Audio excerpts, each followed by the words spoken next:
we continue our conversation with the Pulitzer Prize-winning journalist David Cay Johnston. His book is called The Fine Print: How Big Companies Use Plain English to Rob You Blind. David Cay Johnston, thank you so much for staying with us. So talk about the reasons you started to investigate the fine print and what most surprised you as you did your research over these past 4 years, David.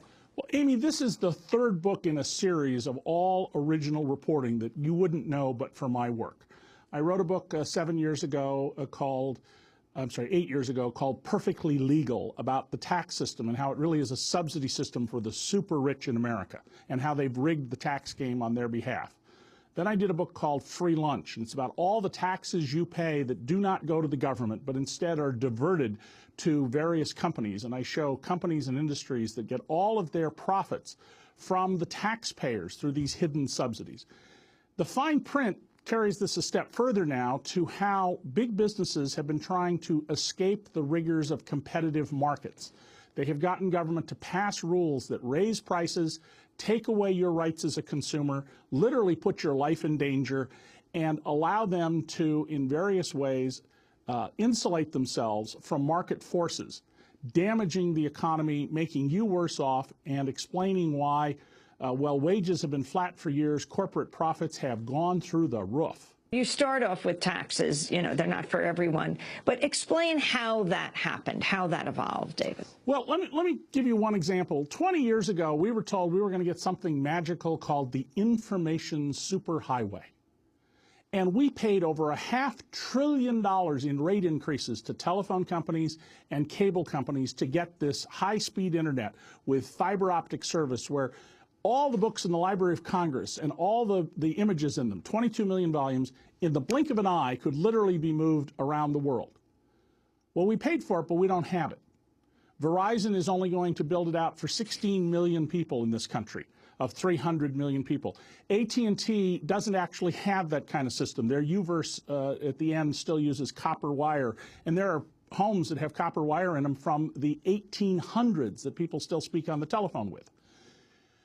What they did was take that money, I believe, and use it to build a cell phone system. But they got these rate increases, and we now have gone from inventing the internet to 29th in the world. We're way behind Moldavia, and it's damaging our economy. But the more they retard the internet, the more profit Verizon and AT&T make. So their interests are contrary to the interests of the American people. What is Mr. Kellogg's favorite loophole? Well, that's from an earlier book of mine. His was one where he put $8,000 a year of business into an offshore company and made $500 million of profit, tax-free. And after I exposed that, he stopped doing it. And I will say he had the decency to say I'd done a good job of exposing what he was doing. What most surprised you as you researched your book? Oh, I was flabbergasted that all of these laws and rules have been passed, especially in state capitals, that there's been literally no coverage of at all. I mean, we have so shrunken the news media in this country and so intimidated news organizations because, trust me, as somebody who was in the forefront of this, if you're writing tough stuff, there's a whole list of people who want to get rid of you and shut you down. So, for example, Americans have had the rights, an absolute right since 1913 to a landline telephone at any address. As long as you pay the bill, you're entitled to telephone. 5 states have now repealed that law, and not a single article appeared in any news organization in those 5 states. I'm the only journalist who's written about that, and there are a lot of other stuff I write about that nobody else has written about. But basically, lobbyists, corporate lobbyists, have been quietly getting laws and rules rewritten to favor business, destroy competition, and act against consumers by taking away your rights. Can you talk about America's coming infrastructure disaster, a piece you just wrote about? Yes, that was an excerpt that appeared in Newsweek. Our big utility companies are being hollowed out, even as they're raising prices tremendously. If you live in half the states, restructured their electric industry, well, the utilities were allowed to pocket tens of billions of dollars of tax money that had already been paid because nobody paid attention to the accounting on this. And then Pacific Gas and Electric in Northern California got rate increases so that they could replace their their electric power poles on a 50-year cycle. They're actually replacing them on a 750-year cycle. Well, that means eventually we're going to have a crisis. The government is now giving safety waivers, they call them special permits, to high-pressure natural gas lines, saying you don't have to inspect these lines. Some of these lines run underneath and past schools, and school principals get a brochure that if they read through about how wonderful the natural gas industry is, on the 5th page, it says, you received this notice because your school is in a high consequence area. It then tells you nothing about what to do. And by the way, high consequence area is a euphemism for zone of certain death. We need to be investing in rebuilding these utilities, not stripping them of money so that the current owners can make bigger profits than a market economy would allow. David Cay Johnston, talk about the gas pipeline that blew up in the San Francisco suburb of San Bruno. Well, all across America, pipelines that were laid when Truman was president are now in areas that were open fields back then, and now they're developed with housing. And this pipeline blew up an entire city block. It sent flames hundreds of feet into the air. It turns out it was put in the ground with a faulty weld.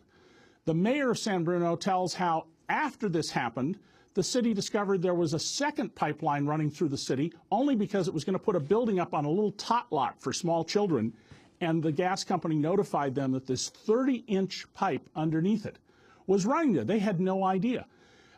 There's a lawyer I write about who tried to get what are the safety protocols in the event one of these pipelines blows up somewhere, and there's nothing in the file. The gas pipeline companies have virtually no plans. No, here's the people to call. Here are the resources available to fight a fire. We've had several of these explosions where it's taken an hour to shut off the flow of gas or oil. We almost lost Bellingham, Washington, but for two little boys playing with a butane cigarette lighter who set off an explosion. Bellingham, Washington, downtown would be gone. And we need to recognize that we are not running these businesses in a way that respects public safety and reasonable profits. They are being stripped of money, and they are not being maintained so the current owners can make outsized profits. Talk overall, David Cay Johnston, about the issue of deregulation. The whole issue of regulation is one that the Republican presidential candidate raises continually about, unfettered business, free enterprise, capitalism being allowed to work in this country. There is no such thing as deregulation. This is a really important issue about how the news media have not covered this well. There's only new regulation. And what we've done is taken rules, some of which date back thousands of years. And I teach the law of the ancient world at Syracuse University's Law School and Graduate Business School. We're stripping these rules away, and we are putting in rules that say you don't have to have any regard for your neighbor or your employees or your customers. You can do whatever will maximize your profit. It doesn't matter that you're putting people's lives in danger, that you're not supplying the services you promised, that you're driving up prices artificially. And nobody is written about these laws. I mean, I had to spend 4 years reading through the most unbelievably boring material, but it was astonishing how these laws were passed with, in many cases, little or no public hearing, no journalists in the room. Sometimes even the trade press of the various industries I write about didn't even write about these things. When you're talking about the fine print, just go through example after example, as you did your research over these years, of how people are robbed blind and how you can fight back. But give the specifics, okay. David. Well, and indeed, one of the things I do in this book is show various ways that you can fight back about this. The pipeline industry, let me go back to them. During the Bush administration, they got an administrative rule passed. They created something that didn't exist in the law in terms of hearings, so they could have one-sided contact with the commissioners, the industry could, that allows the pipeline industry to collect from their customers, and they're all captive customers, the corporate income tax. But pipelines don't pay the corporate income tax because they're partnerships. And there's a court case that shows this increases their profits as much as 75 cents on the dollar. So if you're going to earn $1, you actually get $1.75 in your pocket at the end of the day if you own one of these. Well, I wrote a piece in a little publication called State Tax Notes. They were going to try and do this on the state level in California with something called the SFPP pipeline, which is a descendant of the old octopus that strangled California, the railroad operations in the late 1800s. And 3 citizens went to the California Public Utilities Commission and said, we'd like to speak about this, and it killed it right there. The government no longer imposed that rule on the state level in California. This particular tax costs the average family a couple of pennies a day.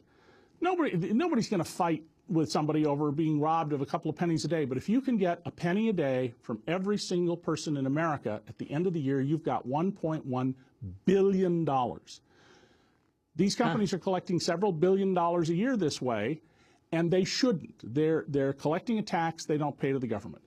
Another example of this is arbitration. If you buy a car, buy a television set, open a brokerage account or a bank account, you sign away your right to sue. Well, in most cases it works fine, but when it doesn't, here's what happens. A woman in Washington, D.C., a bus driver, was sold a car for 3 times what it was worth by one of those outfits that runs TV ads all the time about, we'll help you get a car. And Wells Fargo financed it. She was going to pay almost $30,000 for this $6,000 vehicle because she doesn't understand money very well. And when she was put on disability and said, I want you to take the car back, they wouldn't take it back.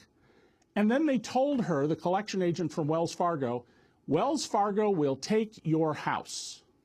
And this single mother was terrified about it. She found some law students who took up her case, and because of a mistake that actually was made by someone else, they were able to get a judge to rule this was unconscionable, and the woman eventually got out of this deal. But people get abused that way all the time. Another example is bounced checks. 30 years ago, Crocker Bank, now part of Wells Fargo, had to reveal that they were charging a 2,000% markup on bounced checks. It cost 30 cents. They were charging $6.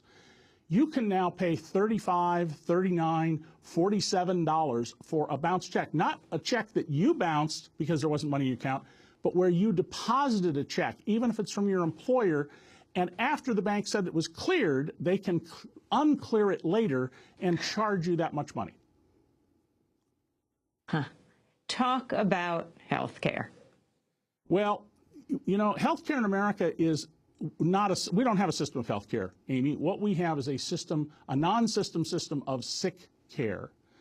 We spend so much more money than the French, who have the best health care system in the world, according to the World Health Organization, that if we simply reduced our costs to those of France, we could eliminate the corporate income, or the individual income tax. I mean, think about that. Nobody would have to pay individual income tax, and we could have universal health care, and all else would be equal in our economy. And yet, at some point during the year, 1 in 4 Americans will not have health insurance, and about 1 in 6 will go the whole year without health insurance. We have created it's part of how we are creating a privatized set of rules sponsored by government to redistribute upward. And that's the whole scheme here. It is to redistribute income upward in a way that a market economy would never do that, but a corporate socialist economy where corporations are able to privatize gains and make you pick up their losses. That's the kind of economy that we're moving into. David, Mitt Romney continually talks about redistribution as a bad word, a code kind of word in talking about President Obama. Right. And in fact, we have redistribution in this country, but it is very much upward. You know, the phrase trickle down was invented to mock Ronald Reagan's tax policies, but the reality is it's not trickle down, it's Amazon up, Niagara up. And all you have to do is look at the data. From 1961 through 2007, the bottom 90% of Americans saw their income rise, little tiny amount. But if you're in the top group of America, the plutocrat class, for every dollar that each person in the bottom 90% got after taxes, you got $35.50, $36.50. Your taxes, if you're in the plutocrat class, fell from mid 40% range down to where Romney is, 15% or so. In 2009, we had 6 people, according to IRS data, who made over $200 million who paid no income taxes. And we have people who make billion-dollar incomes and can pay no income taxes because of the rules we have that allow people who are hedge fund managers and private equity managers like Bain & Company, which was the sole property of Mitt Romney, to defer all of their income. Now, how do they live? This is the same way that the guys who create the internet companies who take a small salary and the company pays no dividend are able to afford their private jets and their mansions. They borrow against their untaxed assets, and they get to live a great life. And David, you and I pick up the bill. I know that you have to leave, and I just want to get one sentence answers to each of these questions. Okay. How did the Yankees and Mets owners grab, collect $1.3 billion in public funds? They very quietly got the government to put up the money to build their new stadiums, and the news organization somehow missed covering that. Paris Hilton, her grandfather? Paris Hilton's grandfather arranged to essentially steal 2/3 of $1 billion from the starving children of the earth by subverting his father Conrad Hilton's will. And he got to keep the money until he died, and then it had to go to charity. And so imagine if you could have $641 million to use for, say, 30 years, and then you had to give it back. That alone would make you rich. Homeowners title insurance. About 90% of the money people pay for title insurance goes for what are, in fact, commercial bribes. The actual payments of damages by title insurance companies are so small that if you gave them 1% of the value of your house and let them collect the interest for 5 years, they could give you the money back and it would cover all their costs. Well, you passed the test, David Cay Johnston, and it's an amazing book. And as you talk about, finally, the fight back, give us one word of hope. We got rid of slavery. Women got the right to vote. We got child labor laws. We can fix this, but reform begins with you.